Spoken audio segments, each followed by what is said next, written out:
Hey, sports fans and savages, Greg Medford. Welcome to the Greg Medford Show in Phoenix, Arizona.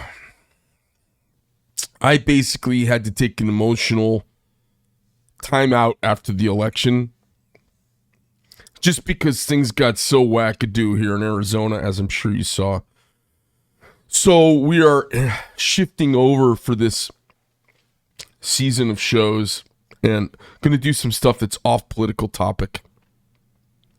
So, for those of you who don't know, and why would any of you possibly know this, I was binge watching on Netflix a few months ago, and I started watching Drive to Survive, which just got me completely hooked. Now, I think the drivers are a bunch of little queer baits, and that whole racing thing is too European faggoty for me, but the whole thing was so much fun. The drama was amazing, and when I started, I fell into the rabbit hole of watching guys get a chance to drive not like a mock F1, but a real F1 car, a couple years old. And they were kind of freaked out by what an experience it was. And then in my past, I was an airshow performer and was a stunt pilot. So I like fast stuff that's kind of on the ragged, hairy edge. And the F1 thing looks way more on the ragged, hairy edge than even being an airshow pilot at 250 knots on the downlines, doing snap rolls headed towards the runway 5 feet off the ground. So I was just like, oh my God. So there's something about the performance and the intensity of all that I really dig. And so anyhow, back and forth, a couple of things kind of connect. I had met a young fella when I was doing some CrossFit for a while, and turned out his dad is my commercial electrician contracting company. He owns the company, and we connected a little bit. And when I found out what he was doing, he was doing some international kart training and all of that. And I'm sure I'm getting some of this wrong because I'm a recent fanboy and I really like the performance. I'm not gay for all these little wokety woke little freaks that are driving the cars, but we're going to talk a little bit about that. I think he knows a bunch of these guys or has met them and is at least going to have some insight. And we're going to talk about F1 and karting and kart racing. And we're going to talk about a crazy video I watched a couple days ago with a 180 horsepower kart that was rampaging through a town in the Midwest. Do you know the video I'm talking about? I don't know. I'd have to look. It's spectacular. Anyways, we're going to talk about that, you guys. So our guest today is Kol Bailey. Kol, how are you? Good. How are you? Good. Thanks for coming to the show. Thank you for having me. So I know it's a weird lead into a show about. Tell me a little bit about. Give us all an idea of what you have been doing the last 8 or 9 years. Yeah. So the last 8 or 9 years, a lot of people aren't familiar with karting. It's kind of like the baseline. Every Formula One driver, IndyCar driver, most NASCAR drivers start in karting when you're about 5-6 years old, and then usually you turn 15, 16, 17, and then you kind of make the transition to cars. But a lot of people don't understand also there's a very professional, like high level as well for people that basically the running joke is that if you didn't have money to go car racing, you just became a professional driver in karting. So that's kind of what I did for the last 8-9 years. So I drove for a lot of different teams and manufacturers in the U.S. The pinnacle is in Europe, like the European and World Championships is kind of where... The European karting? Yeah, that's kind of where all the karts are made. Most of the teams are based there. I mean, in the U.S., like every country has their own professional, like national series, but obviously, at least for me, I always wanted to be like a world or a European champion, so I always looked up to those guys. So I did that for 8 or 9 years. Is that a good proving ground for guys that go to F1? Yeah. I mean, have a lot of the F1 drivers come from that all pedigree? All of them. Yeah. So all of them have like if you watch like Leclerc, Verstappen, Albon, Russell, those 4 guys, like they were karting when I was like not that long ago now, but they all race together. I think Max, he has basically, there's 2 categories. So at the top, senior level, so there's single speed karts basically. It's direct drive now, so it's called OK. And then there's a junior level, also single speed, a direct drive called OKJ. And then the class I ran is KZ, which, I mean, they call it KZ, but it's a 6-speed gearbox with front brakes, and the karts can go like 100 miles an hour. And that's kind of like the pinnacle class. It's fucking crazy how fast those things are. Yeah. Like, I didn't get it. I saw one out at the airport. A guy had one out at Deer Valley, and he was ripped around on the ramp. one afternoon at Really? like 6 o'clock in the afternoon. You know, the airport's kind of quiet and guys started kind of drinking at the hangars. And I saw this, boom, I saw this thing go by the hangar and I was like, you know, I thought somebody had made a pass down the runway, which would have had to be like 800 knots at the speed he was going. But he had just gone by the thing zooms by the hangar and I was like, what the hell was that? And I look out and I saw him going around a corner so fast. I was like, holy shit. And he kind of did some big laps. You know, it's probably a couple mile circuit, just hauling balls. And it looks to me like if you flip one of those over, you'd be dead in 1 second. Usually you just get tossed out. And and there's no seatbelts, right? No. And the point is to be tossed out. So you're not flopping around with a car. You don't want to be stuck. And how fucked up do people get when they get flipped out? It depends. Like, it's actually a pretty safe sport for the most part. It does not look safe to me at all. I mean, I'm still here. I got tossed a few times, but it's not as bad as people think. It's almost like if you watch MotoGP, like the riders on the road bikes, like over in Europe, like that looks crazy too. Yeah, but you don't. It's not like motocross where you're falling, 20, 30 right. feet. So you're saying it's like you're out and you're just skidding across the ground. Yeah, I mean, it still hurts, and it burns, but I mean, it's not. Yeah, I think it's fairly safe. I mean, there's been a few fatalities, obviously, just throughout time, but it's not. It's really rare. So, I watched a kart video the other day. I was telling you, 185 horsepower kart, and the dude, and he was shifting up here, banging on some shifter. He was ripping through a town, went past cops. I mean, so fast, ripping around. It was unbelievable. It looked like the gangster race video of all time. Yeah, I don't know if I've seen a lot of those videos. I don't know if I've seen that one. It was spectacular. So tell me about the karts. Do they have, I know in the aviation world where my background is, there are a lot of aircraft that are made to have, let's say, the sensitivity and feel of where you're going to get to. So there was a series of aircraft that, the T-38 was made to have a lot of the same challenges as like the F-4 Phantom. They were that kind of generation of planes that came together. And then they had some trainers before that were really trying to kind of simulate or at least mimic the feel and performance characteristics of the next step you'd get to. Are the karts like that? Or is it not just a radical leap in horsepower, but a radical change in reaction, hands, timing? Are you saying to prepare for like the next category? If someone can absolutely shred in karts, like I've heard about some of the drivers, some of the F1 drivers, I hear about them in the off season. They train, they go kart, and they, some of the guys. I forget who the guy was who was driving for Renault, the guy with the huge nose. There's a few of those probably. I forget. I don't know all the names. Ocon or maybe. Who's he driving for, Alpine or Renault? I thought he was Australian. Big. Oh, or Ricardo. Sorry, Ricardo. Yeah. And it's like he had gone back and done some karting. Like he has a kart brand actually, just like a line with his name on it, basically. Okay. But yeah.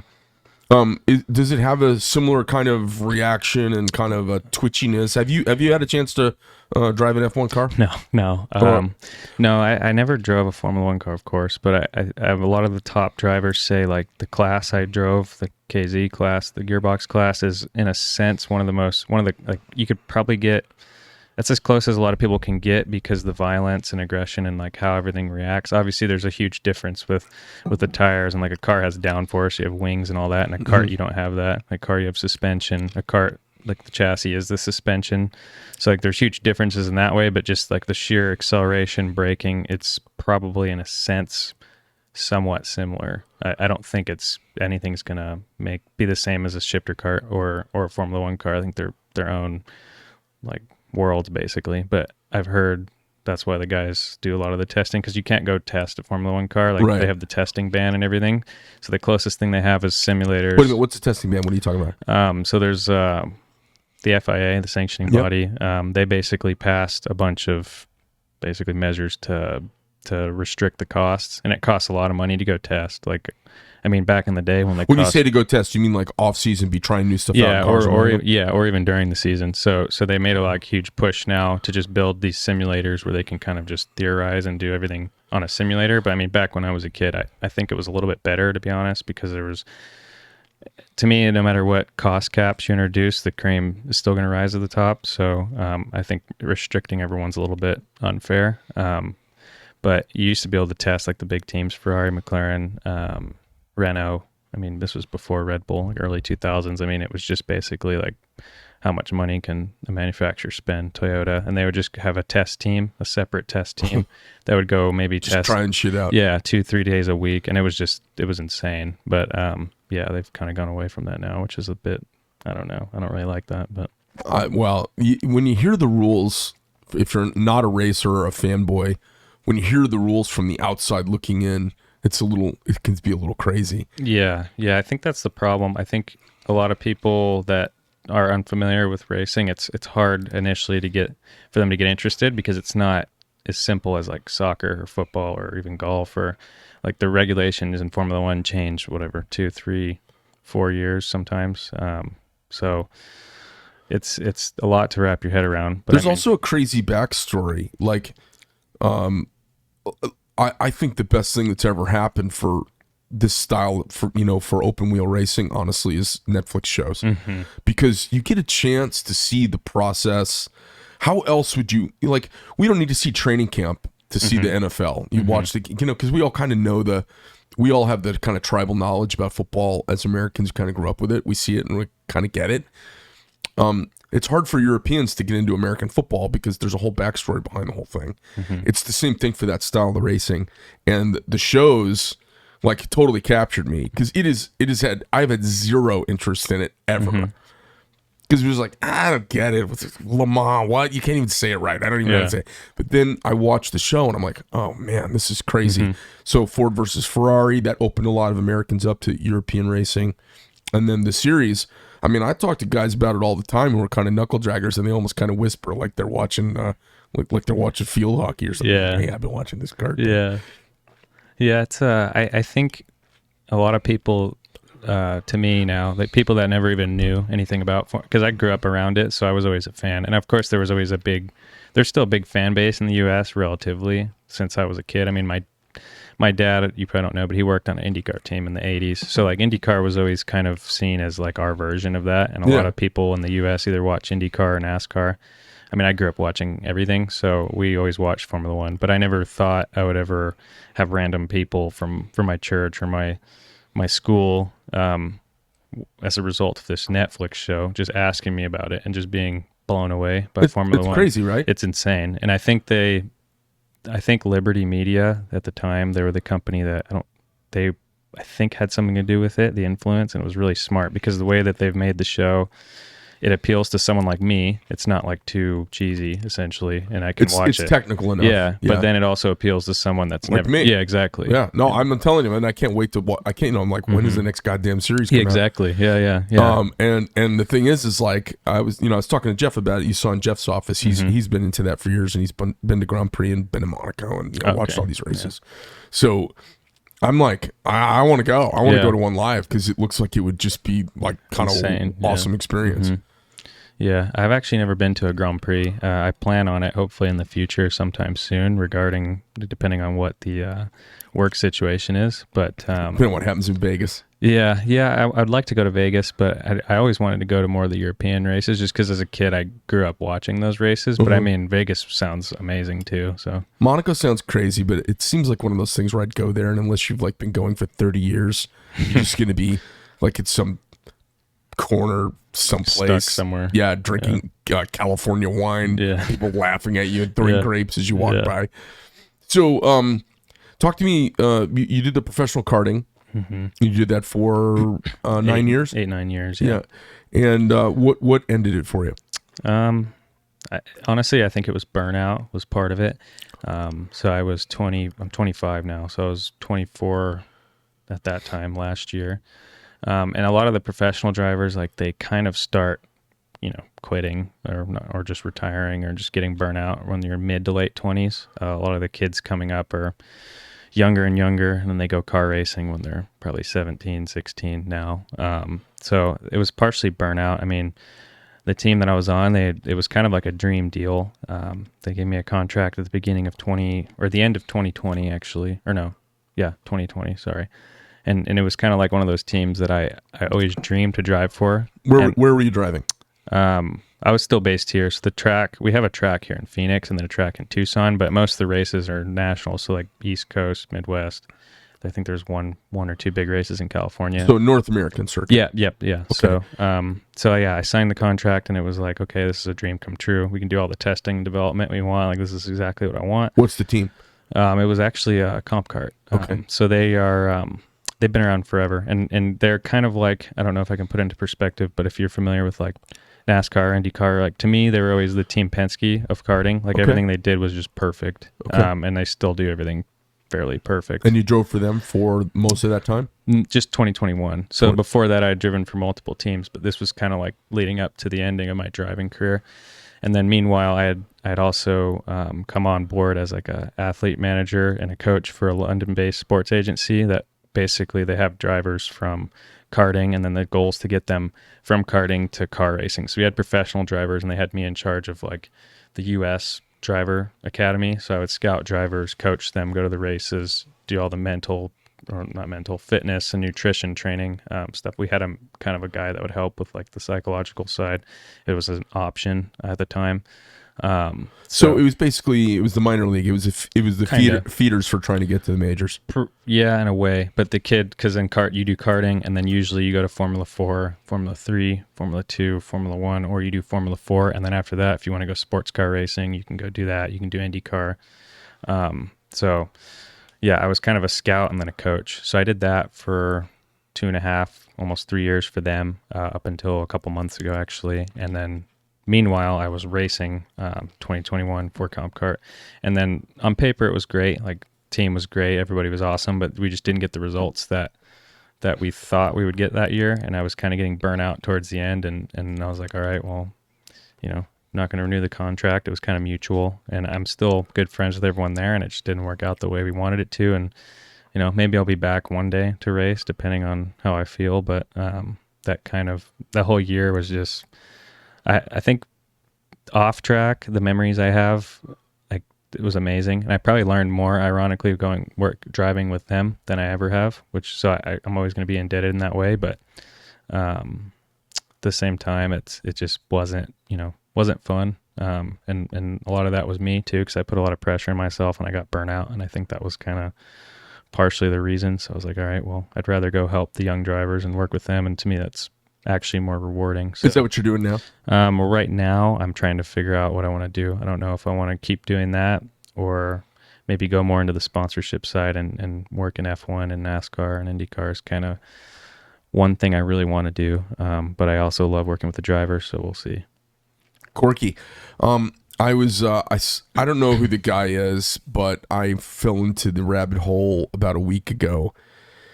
And a dude got to drive I think it was a 2014 Renault car, not one of the shells with a V8 in it. It was a real F1 car that, idles at 10,000 RPM. And he did, it was like a 3-day process where he had to go do some Formula 4 and then did a couple transition cars and then gets 4 hot laps in this real F1 car. Yeah. And it was, and you get to watch him. He did kart, and then he had done bunches of karting, and then he goes and does this Formula 4, and his mind was blown. And the guy's like, well, just imagine about 4 times that, or whatever the horsepower differential was. He was like, 6 times that or 4 times that, and he was just like, oh my god. And when they put him in the F1 car, of course, whole team is around. It's a to do. Just to get the car going, and all these people around. There's machines that go bing, and they get him in the car, and he's just like, he's a tall guy, and he's like, I couldn't believe how claustrophobic, and then he gets in the car, and he can't get going. Because it's just hard. He goes, you don't want to wreck it. You want to kind of feel it out, but you can't get the wheels. You can't get the wheels warm, and he goes, and then when he finally got it going, he's like, he tells them, they told him push the brakes as hard as you can, and he's like, I basically pushed the brakes as hard as my legs would allow, and it wasn't enough. Yeah. And he goes, I didn't know how violent it was, and you mentioned that a moment ago when you were talking about the series that you raced in.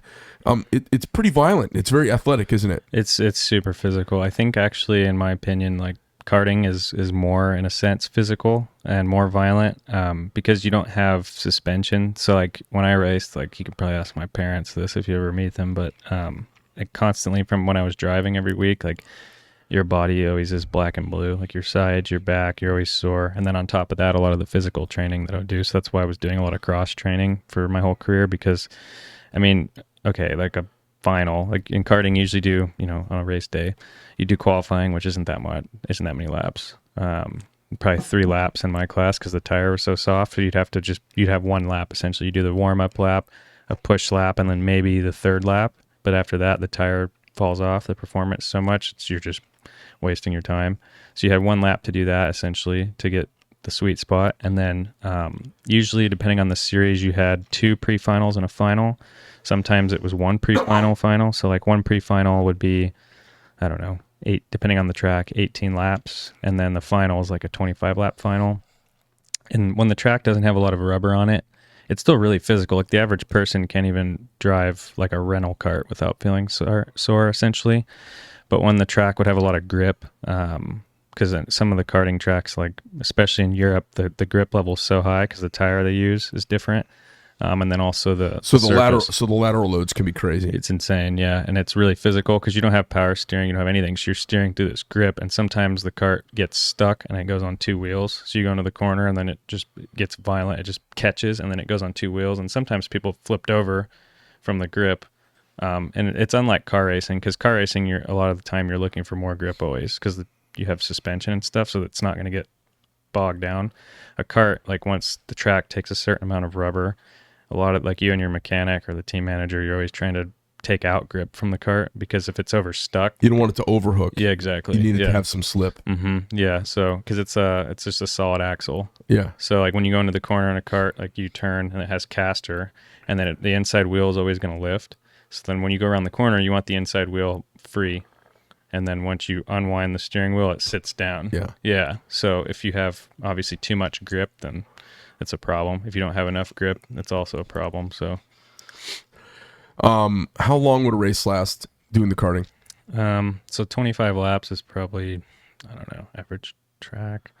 Honestly, I never knew because I just never, I don't know, probably 20 minutes or so. I was as I've watched some videos on, I'm taken aback by I don't know if anybody's ever gotten in one of these carts before, but the seat is like gripping you from all over, and a guy my size can't even get in the goddamn thing. I mean, they're made for little guys, and they kind of wrap all around you, and they're very, very confining and hold you in. Fiberglass, and you're like, this is awful, but you could not possibly make it around the course if you weren't being just friggin' held in by the seat. And there's no roll bars. You wear a helmet, but there's no roll bar. So if you flip it over, the goal is it's supposed to spit you out so you don't get all fucked up. Yeah.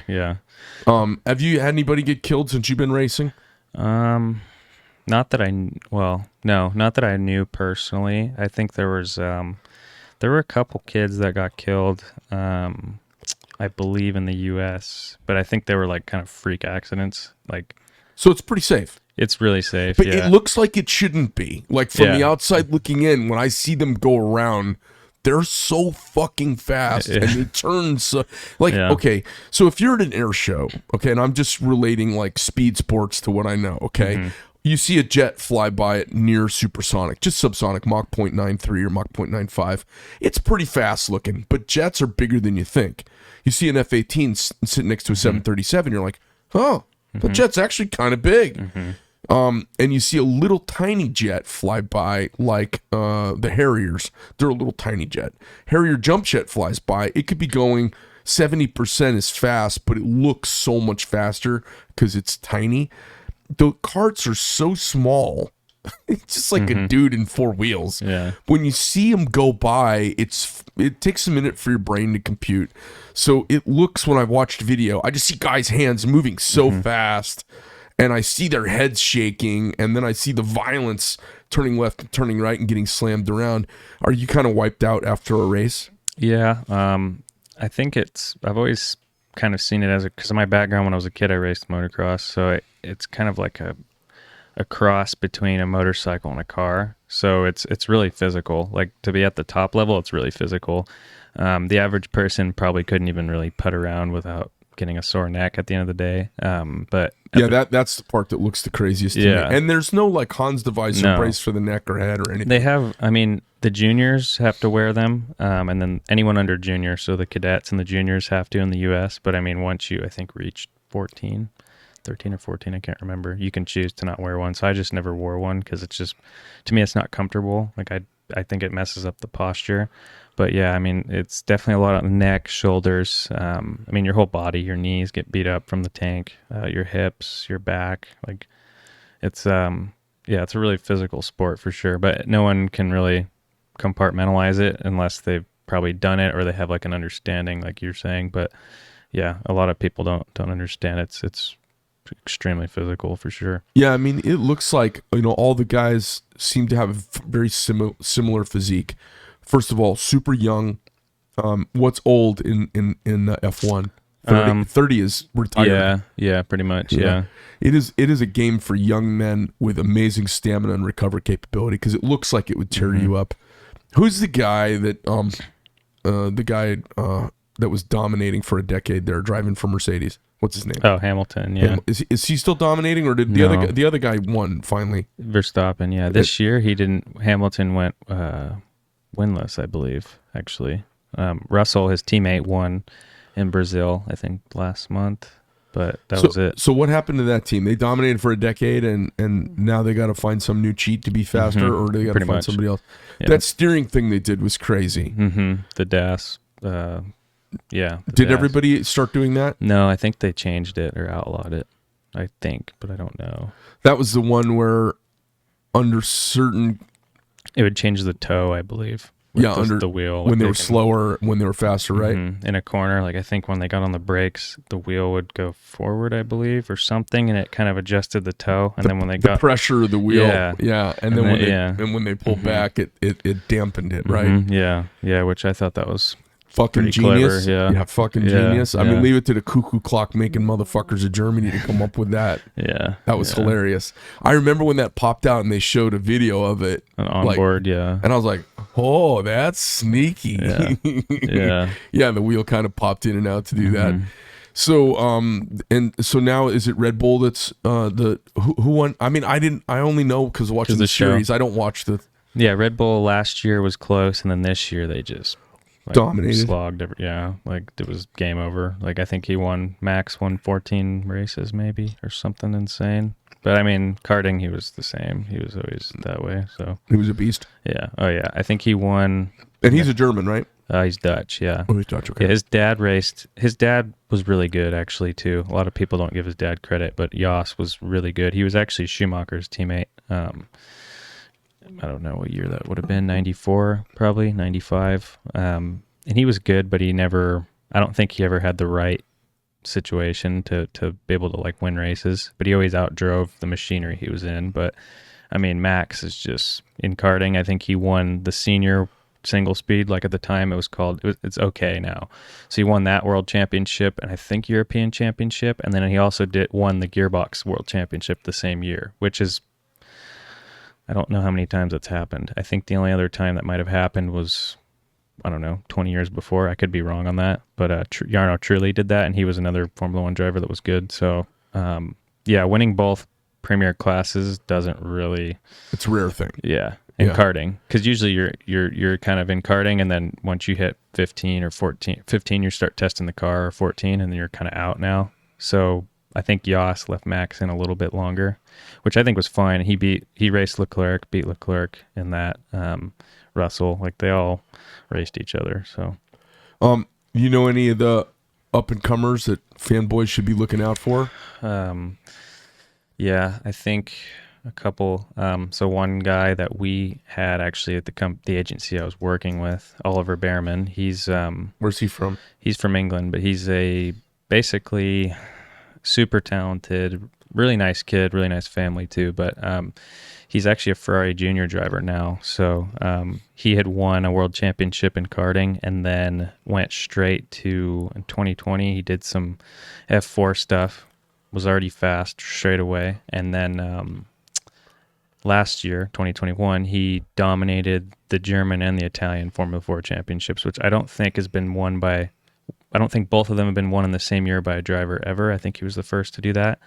And then this year, 2022, he did Formula 3. He won like 2 races, was really good. And then next year, he's just jumping straight to Formula 2. So I think he's one of the youngest kids that's coming up. I think he's only 17. And he's really talented. Like, he could be maybe the next Ferrari driver if everything goes well. And then I have a couple of other guys, like a friend of mine. I grew up, he's way younger than me, but he is doing Indy Lights this year. So I don't know if you're familiar with like IndyCar. So like it's basically like the Formula 2 version to get to IndyCar. So they have Indy Lights. It's called, well, it was always Indy Lights. Now it's called Indy Next is what they're going to call it.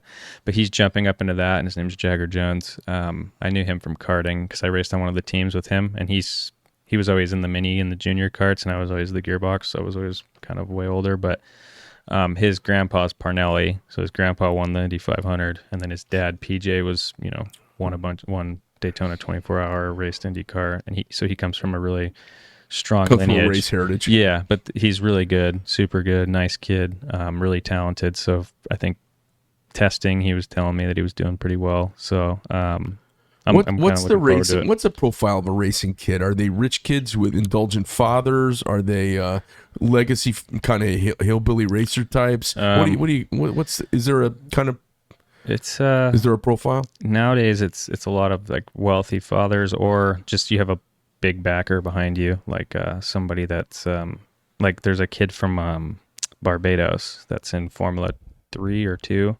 He was always a good driver, but I don't know what his budgeting is, but there's a bunch of people in Barbados, like a small country like that are paying for it. Right. They've like formed a little coalition behind them. And they do that with like a lot of drivers from New Zealand, like countries like that. Like they have like a bunch of backers. Because like if you come from New Zealand, a lot of the people, like the economy's not the best there. Like they don't, it's a small country, but it is easier to rally behind you. Like Brazilian drivers too, like they have a lot of businesses that get behind them and support them. And in the US, that was pretty unheard of until really right now. I mean, I think there's an opportunity now because everyone loves Formula One now. But back in the day, I mean, Scott Speed, I don't know if you're familiar with him, but he was supported by Red Bull in like mid 2000s, and he was a really good driver and made it to Formula One. But Red Bull stepped up and wanted an American driver at the time, so they ran the Red Bull driver search, and they literally went to every track. They went to drag strips, dirt ovals, pavement ovals, go-kart tracks, like every form of racing, and they had this national driver search thing. And then in the end, like it was between, I think, Colin Fleming, who his dad used to do a lot of the karting engines for us. So Colin was really good, and then I believe now he works for a company that sponsors F1. But so these guys, they have to kind of grow up doing this. Do people just show up at 13 and are gifted at it? Not anymore, really. I mean, it's possible. It's definitely possible, but it's pretty rare. So I take my son out to one of the indoor karting things. You know, they've got like basic level, and then they got the fast level, which I know is not really karting compared to what you've done. But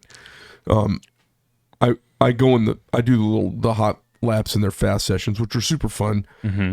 And there's a little kid that comes down there. I don't know, he's way too young. You either have to be licensed or you have to go test to race in the fast karts. Okay, it's Octane Raceway over there in Scottsdale. The kid, I think, is maybe 8 or 9 years old, and he's got a custom helmet. And he comes and just dominates everybody. And I'm usually like, when I go, I'm always the fastest guy on the track. And he comes and it's, I've battled it out with him, and I'm just like, I walk away, and this like 9-year-old kid kicks the shit out of me. He might be 10 or 11 now, but. And my son, who's 14, is watching. He's like, "What's going on here?" And his mom says he's got some karting background. He's just so fast, and the karts are supposedly the same speed, and he probably only weighs like, well, that's 70 true. pounds. That's true. It's true. He weighs half my weight. That probably matters a little bit. But I mean, still, but he could just kind of. He's just. Makes no mistake, and he's faster at every little turn. He's getting a little bit every time. I'm like, God damn it, drives me crazy. So there's just a bunch of little kids out there that are getting they know how to pick a line and drive fast. And yeah, I mean the kids that I've worked with, like they're a high level, like they're already racing at a national level. So I mean they've been taught a lot of the basics.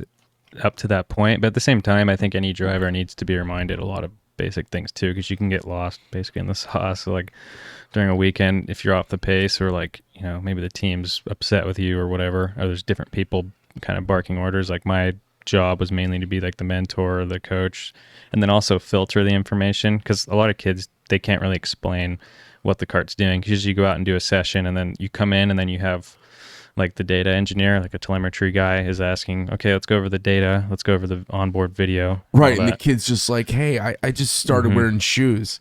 Yeah, some of them, I mean, a couple of the kids I worked with were really talented, and they had natural feel. And if they have natural feel and they know what the kart's doing, then I'm like, okay, like that's good.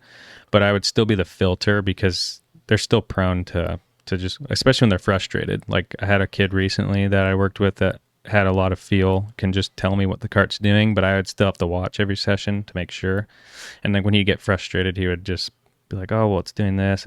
He would kind of say things that were, and it's normal with kids. It'd be inaccurate. Yeah, it's inaccurate, and it's contradicting sometimes, which is normal. I mean, they're right, because they've got an inner struggle going on, whatever. Yeah. So I noticed after watching the show, it looks to me like an amazingly, just like a, you know, I've worked with high-level athletes in tennis. I've worked with professional basketball players. I've worked with NFL guys, and I've worked with, you know, top 100 tennis players. Doing, I used to do a lot of mental stuff.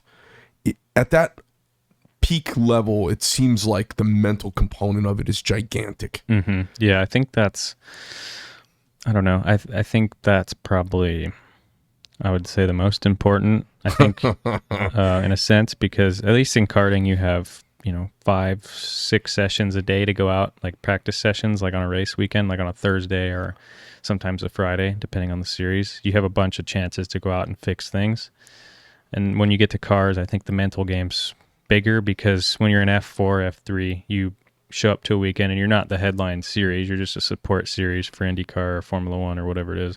So you get maybe 2 15-minute practice sessions at best, and then you're straight into qualifying. And so it's like, so it's racing all the time, practically. Pretty much, yeah. So it's like figured out. So go out, learn the track, figure everything out, go in, talk to your engineer. Like it's barely 15 minutes is barely enough time to do anything, really. So, and there's got to be a huge amount of visualization required. Mm-hmm. And as I see the guys, and you know, I see guys walk the course, and I've got friends who race, and they know like every turn, every lead in of every track. And if we're talking about tracks that I've raced on, in Porsches or whatever, I don't know. I just go out and find a line and have some fun and do it. They're really crazy about it. And they'll be like, oh, do you mean like turn 4 after the chicane? I'm like, no, man, I don't know what you're talking about. Yeah. But they know every single turn of the course. And I noticed when I was watching the show, it's very, they don't get bogged down in it because it will bore like casual fans. But you can hear the guys, they're familiar with every track, every turn, every direction, like how the wind affects this straightaway. It's a very, very granular head game. Yeah, I mean, a lot of those guys too, once you get to Formula One, you've been racing on all those tracks since you're in F4, you know, right. So that's probably 6-7 years They're before intimately aware with the track. Yeah, and same with karting. Like in the US, like I've been to pretty much all the tracks a few times, at least twice. So it's like year after year, you know, like you kind of have a mental or a physical notebook too. That was another thing I did, but I would always be like, all right, well, when it reaches 1 o'clock, the headwind comes in at this track, or the track gets slower in the afternoon or whatever, and it doesn't take grip, or vice versa. And this is what we did last year with the setup. We used this axle, we were caster, this much caster, vice versa. The tire pressure was this. Because most of the tracks, I mean, they change, but from year to year, they don't change, if that makes sense. Like on a day, they change, right? No, I get what you mean. It's a living beast in its environment, and if you know it this year, next year it's the same. Unless like you get some weird inclement weather or something that changes everything. But you kind of just learn the tracks and know them. So all those guys have been racing all those tracks since they were in junior formula, basically. So what's it cost for a kid to competitively kart for a year? At a club level, it's relatively cheap, so you can kind of get started. They have a class called it's like a Briggs and Stratton, basically. And for a beginner, it's more than enough, I think, to learn. But you know, you can probably buy a cart secondhand, pretty cheap. Full cart, like less than $3,000 maybe. And what would the season cost them? You don't have to buy. A club season, honestly, you can probably do that on one set of tires, I would guess, one or two sets of tires.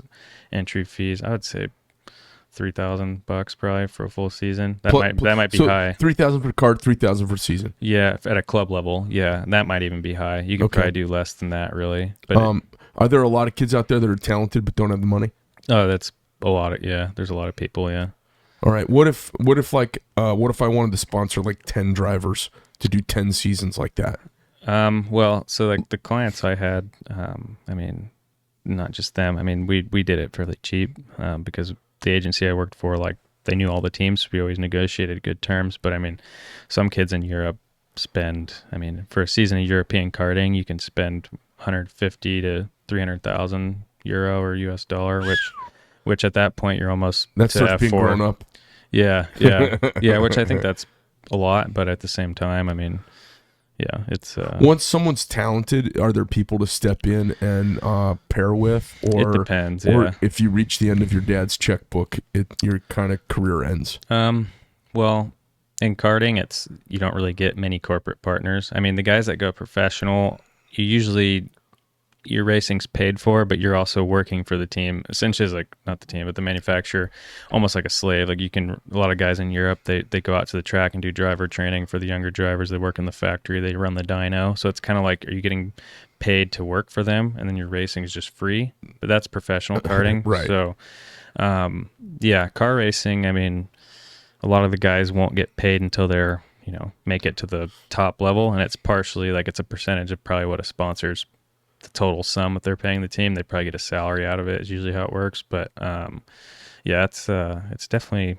increased the cost the last 10 years. I'm going to talk to you about it. I feel like it's interesting. I'd like to get a sense for kind of what the feeder is out here. I wonder if, I mean, there's probably not that many eyes. I mean, nobody goes to watch this. It's just the families and the kids that are doing it. So the problem is, it's this really high performance endeavor and no one's paying attention because it's really the biggest fans are the parents, siblings and buddies and the drivers.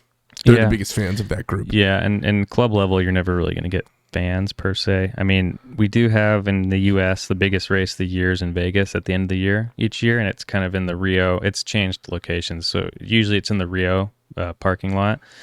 But the year before it was in the Planet Hollywood parking lot, and then in the past it's been at the Westgate parking lot. So it moves every year. But I mean, you get over 500 drivers internationally, so you have a lot of the top karting drivers come over. It's kind of like a one-off race, and there's still a decent amount of people that show up. Maybe they walk to the casino and they see the signage and they go out and see it. But when you go to Europe, I mean, there's still a decent amount of people over there. Like, it's televised. Our races in the U.S. used to be televised, and I think they still are on a streaming platform for Motor Trend, but and YouTube. But over in Europe, it's on like Eurosport or like they're in the Italian newspapers. They're into it. Yeah, and there's still probably 3,000-4,000 people could show up to a big race over there.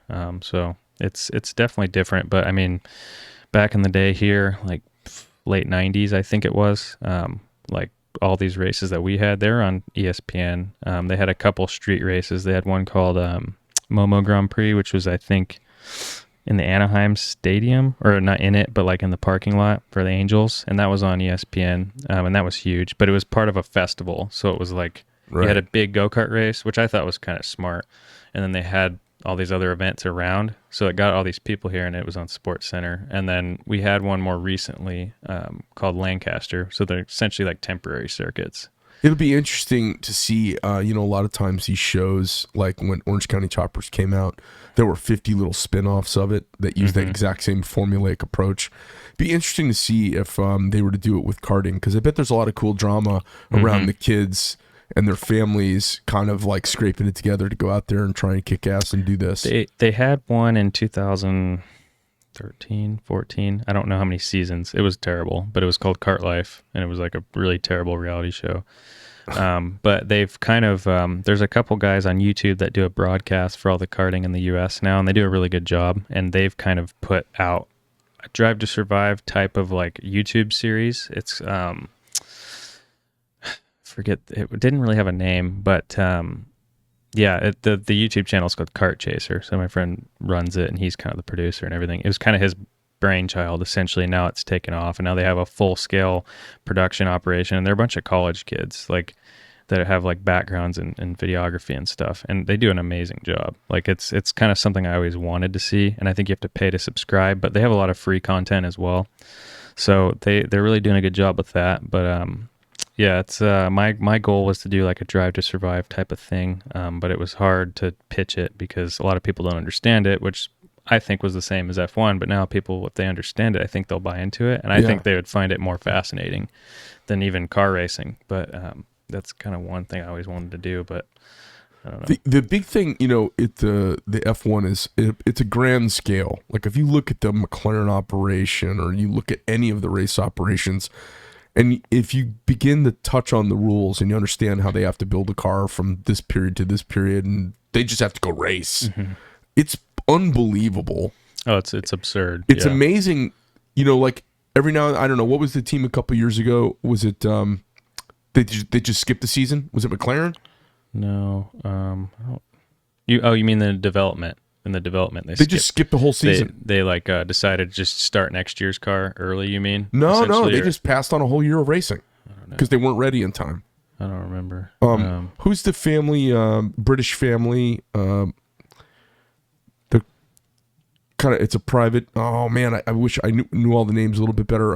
It's right on the tip of my tongue, and that's what happens when you get a little bit older, Coley. Oh damn it! I forget the name of the family, but it was a female. Williams. Yeah, didn't Williams miss a season of racing or something? No, but they had a lot of issues going on. I think they probably almost went bankrupt. I'm sure, but yeah, I mean it's a big operation, and you can like miss. You can miss out. I mean, you could not be ready. It's crazy. Yeah. They got bought out by a venture capital fund, luckily, which is probably good, or else it would have went under. But. Yeah.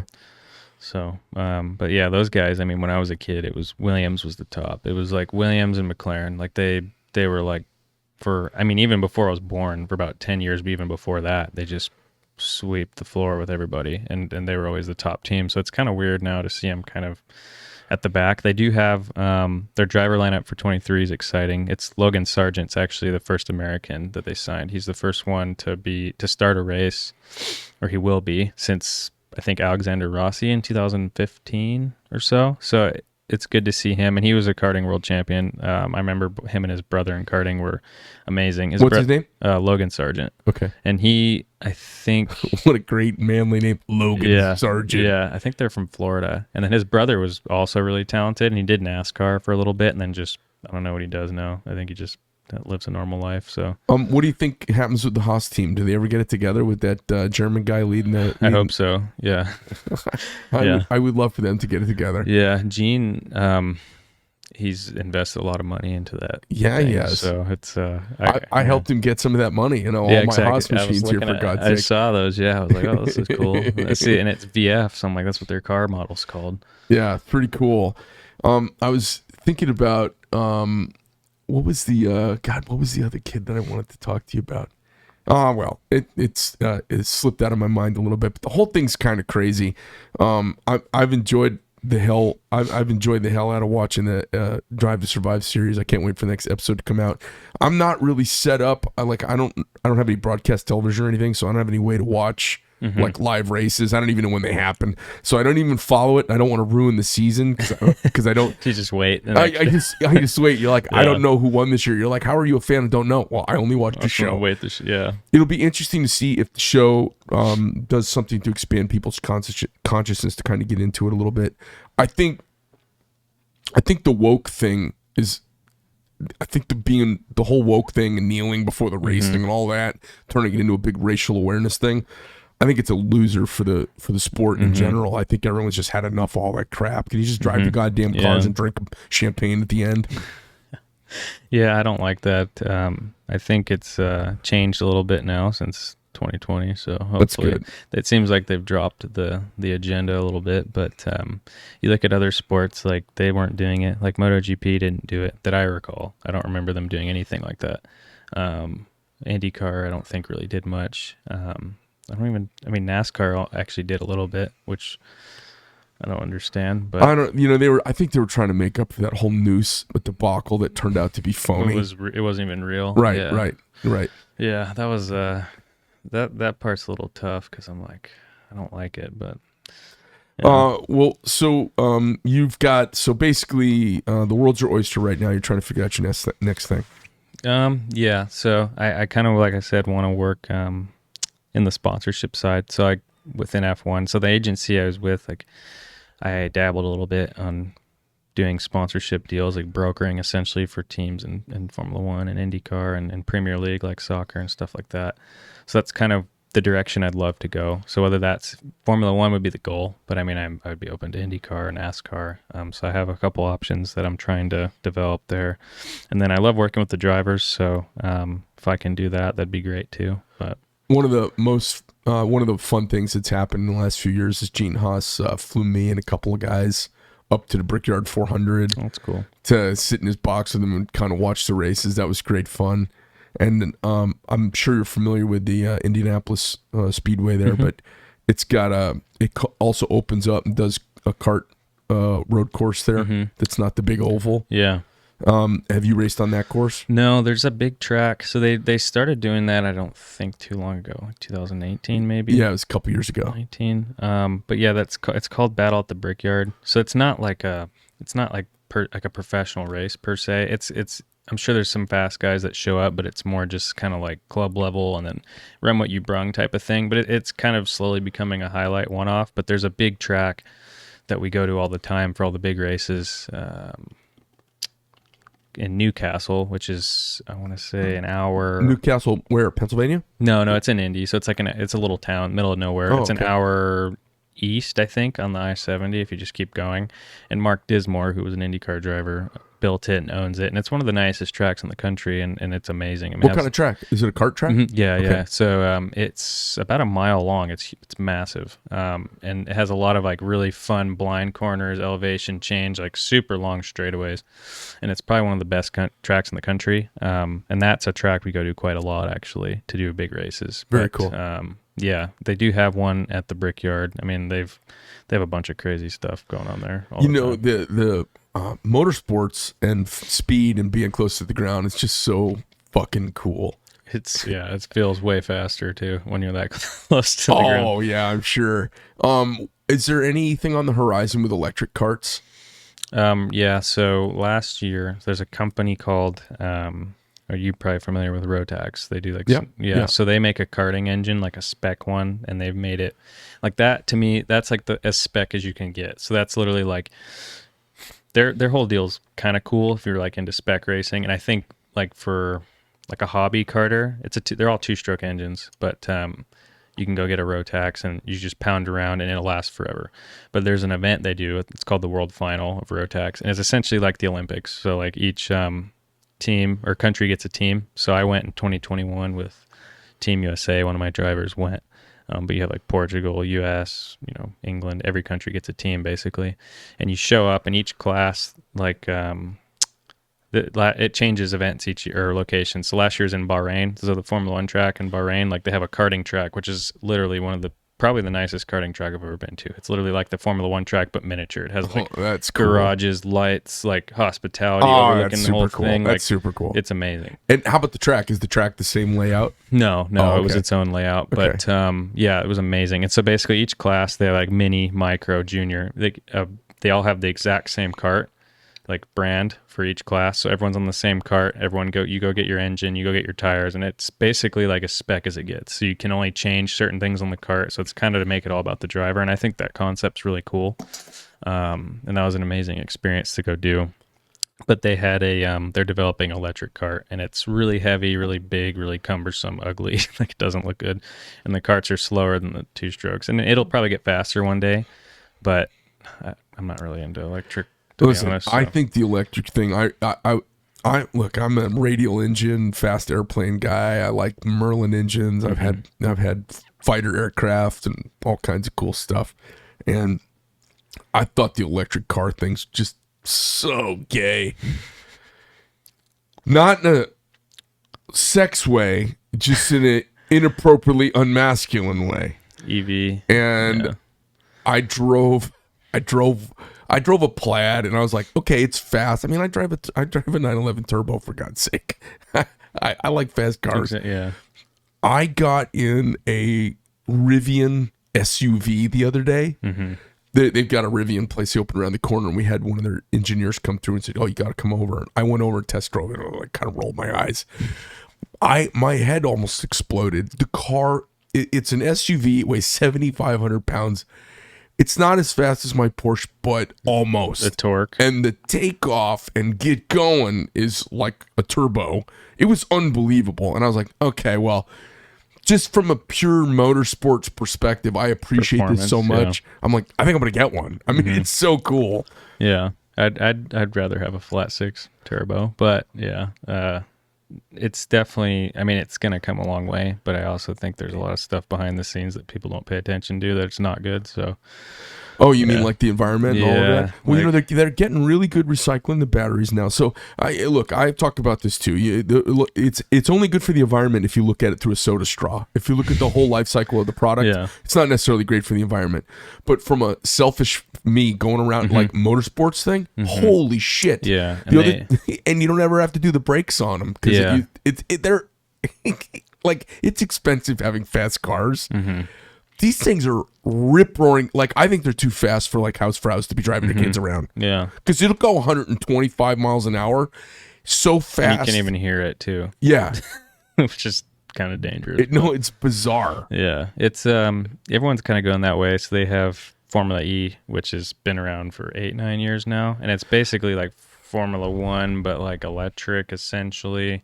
And the whole, like, grid is super talented. Like, they're all ex-Formula One drivers, like, dudes that are legit, and the racing is really fun to watch. It's just hard because there's no noise. We're gonna adjust at some point. Like I'm a lot older than you are, and even I was kind of like, okay, well, this is just quiet, and you hear the tires screeching, and so they play music, I think, at those races, like loud music type of thing to kind of like drown out the awkwardness, but.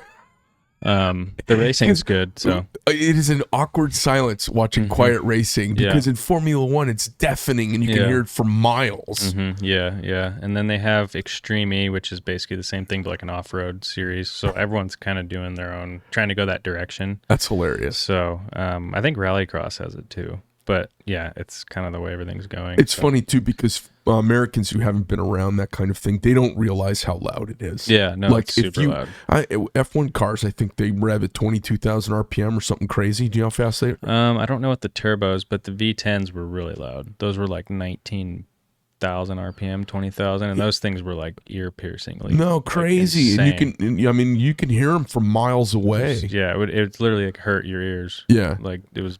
I mean, it's the best sound ever, but it was just like it was so painful. And the V8s were loud too, but the V10s were like that. You can't even compare how loud those things were. And people don't realize, I mean, they idle at 10,000 RPM. Most humans have never been in a car that does more than 7,000 or 8,000 RPM. Yeah. They idle at 10,000 RPM. Yeah, the go-karts back, the direct drive class, actually, they would rev 19.5 at the top. That is a crazy RPM and sound that and then that they would makes. blow up, and then they would, little axle locks up and off the track. But and those are carbureted, so it's like you'd have to, at the end of the longest straight, you can change, like you'd have to choke the airbox, so it like dumps the fuel in to cool the piston. So all those old videos, a guy would go in one-handed. They'd put his hand over and block it a little bit. And then off, and then you can hear like the engine lock for a second and get on the brakes, and then one-handed into the corner, because a lot of the times it would just seize, like the engine would, because they're two strokes. So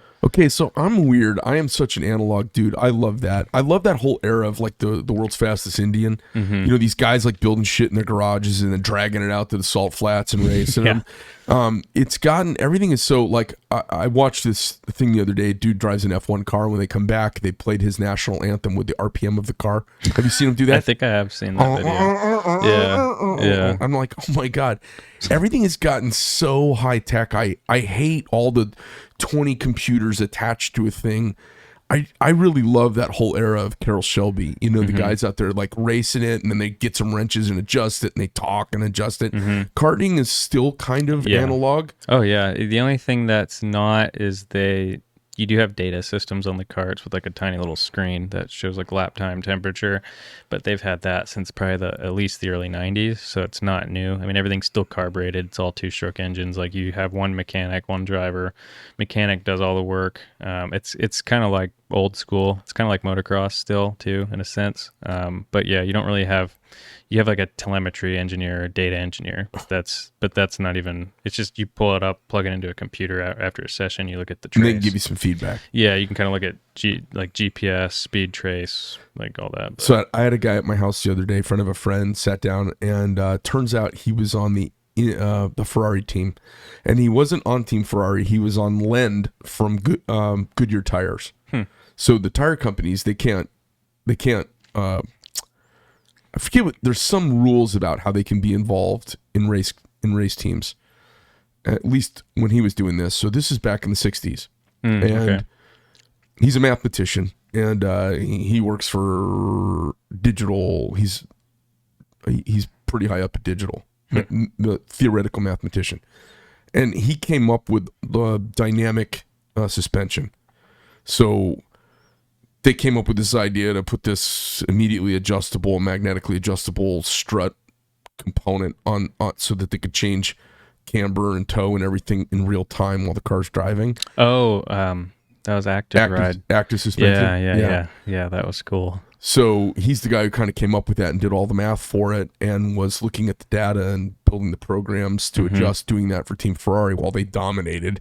So at his house, he's got a bunch of shells of the Ferrari cars from the wins. Oh, that's cool.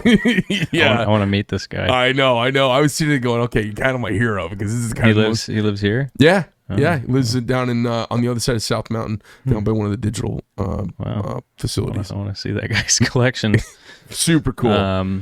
But talking to him about suspension and geometry and this dynamic suspension, reactive suspension is pretty cool. Yeah, and that's in everything now. Not in cars. It's normal now. Yeah, it's normal now. Well, it's funny because so the most technologically advanced the Formula One cars I think have ever been was 93. So they had active ride suspension, traction control, ABS. I think they had fully automatic gearboxes. Like you didn't even have to shift. Is that gone now? Yeah, all that's gone. Was it just cost prohibitive? So they said, let's get rid of it, or what happened? I think it was partially that, and then also that they were like, well, the drivers, it's too easy.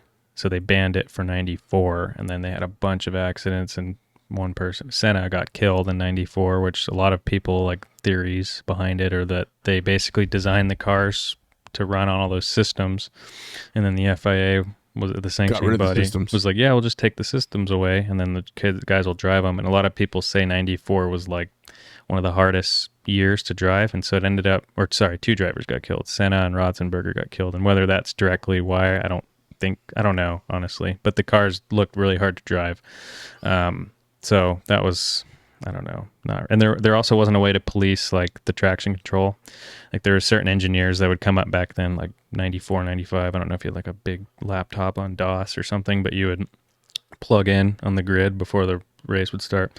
And they would basically have this option where they can code the traction control, like to once the ignition started, it would have traction control the whole race. And then when the ignition died, it would delete the traction control and any trace on the ECU. So they were always like a step ahead of the sanctioning body, essentially.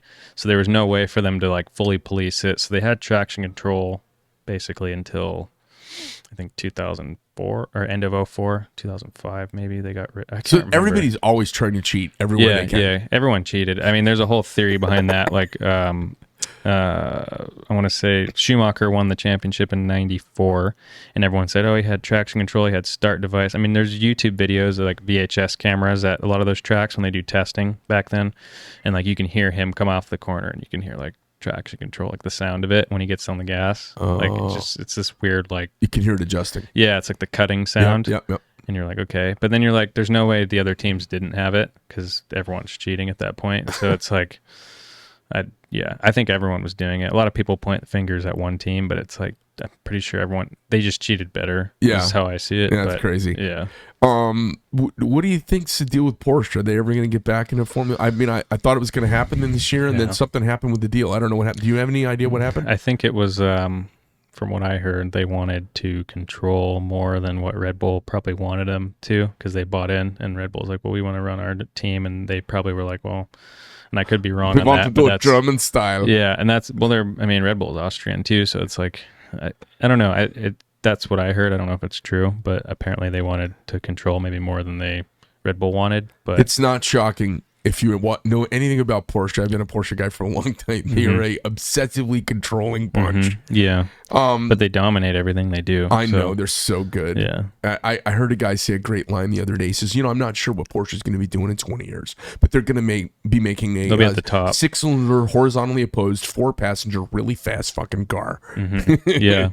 Yeah. So I don't know what they're going to do, because I know they have an engine. They had it on the dyno for like way before, like over a year before. And it's like, I don't know if they're just going to, there's no way they would just scrap the deal. Like, I don't think that's possible. But at the same time, like, Audi is going to be in 2026, and they're the same umbrella, or under the VW umbrella. So it's like, it is odd to me, because they've done that in the past, where Audi and Porsche and like sports cars would put these big factory efforts in, and they would race each other, but they're owned by the same people. So I don't understand that. But last thing, have you seen the Formula Ford guys race? Have you seen that around at all? The older ones, like with no wings, yeah. That used to be when you got out of karting, you always ran Formula Ford 1600 and then 2000, but now it's been replaced with F4 basically. But yeah, those cars are partially. I do think I still wish they had those, because it teaches you how to drive with like an H pattern gearbox and like groove tires, no downforce. But everything's so technologically advanced now too. It's like you probably should be learning those systems in an F4 car as soon as you can, because with wings, because it's the progression ladder's so fast. It's you almost don't have time to waste now. So there's a vintage racing class of guys who race those. Okay, so I went to buy one about 2 years ago. So I go over to Paradise Valley, and this guy's got and I forget all the makes, but it was one of the really classic makes, and there's some British ones, Van Diemen and all those. Yeah.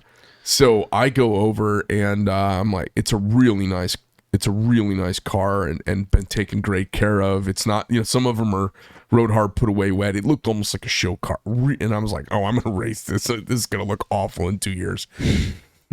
I get into it, and as I'm getting into it, they go to chain your hand. You got to chain your hands and everything. And I was like, okay, get me out. Done. I'm not can't claustrophobic. Yep, no fucking way. I get down in the goddamn thing, and I'm too heavy now. But I got in it, and I'm like getting positional asphyxiation. And I know this other guy, he was heavier than me, and he goes, oh, it'll be okay once you get going, because once the wind's in your face, you don't really notice it. You're into the racing. And they went to put the chains on my hands and everything. And they got to chain your hands so your hands can't fly out. And I was like, fuck this, man. There's no way I could do this.